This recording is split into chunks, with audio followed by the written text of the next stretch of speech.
అన్ని పార్టీలతో చర్చ చేయకుండా చేసిన చాలా తప్పు.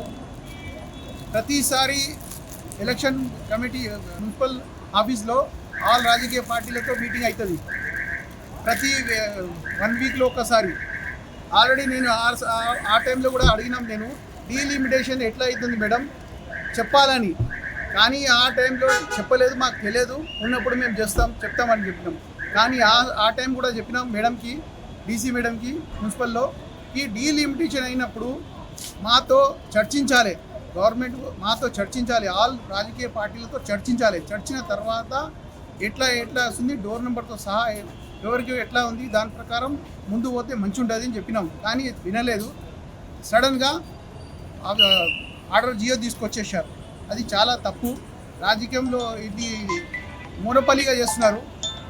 వైఎస్ రాజశేఖర రెడ్డి సీఎం ఉన్నప్పుడు ఎంఐఎంతో కలిసి డివైడ్ చేశారు కాన్స్టిట్యున్సీ. వాళ్ళకి ఒక 2 ఉండే సీట్లు 7 చేశారు వారు కాంగ్రెస్ వాళ్ళు. ఇప్పుడు కూడా అట్లనే చేస్తున్నారు రాజకీయంలో. ఇప్పుడు 7 పోయి 10 చేయడానికి ఎంఐఎం కాంగ్రెస్ కుట్ర చేస్తుంది. ఇది చాలా తప్పు. రాజకీయంలో ఇట్లా చేయొద్దు. రాజకీయంలో అందరికీ పార్టీలు అతీతంగా అందరితో కలిసి అన్ని పార్టీతో రాజకీయంతో మళ్ళా కుల వృత్తి వాళ్ళతో బీసీ వాళ్ళతో అందరితో కలిసి ఎట్లా చేయాలి ఒక చర్చించి ప్రభుత్వం ముందుకు రావాలని విజ్ఞప్తి చేస్తున్నాను. లేని పక్షంలో మేము కూడా తెలుగుదేశం తరఫు నుంచి మేము చాలా ఉద్యమం చేస్తాం. విభజించు పాలించు అనే క్రమంలో ఎలా చేస్తుంది, డివిజన్లన్నీ పెంచుకుంటూ పోతుంది, దీన్ని ఎలా చూడవచ్చు? అదే చెప్తున్నా కదా నేను, లాస్ట్ టైంలో వైఎస్ రాజశేఖర్ ఉన్నప్పుడు ఎట్లా డివైడ్ చేశారు ప్రభుత్వం, అలాగే ఇది కూడా అట్లనే చేస్తున్నారు.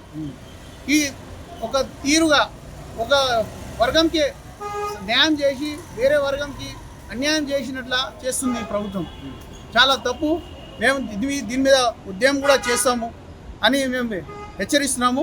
తెలుగుదేశం నుంచి నేను KD Dinesh, state organise secretary trade cell మరియు ఉషామేల్ constituency ad hoc committee constituency member.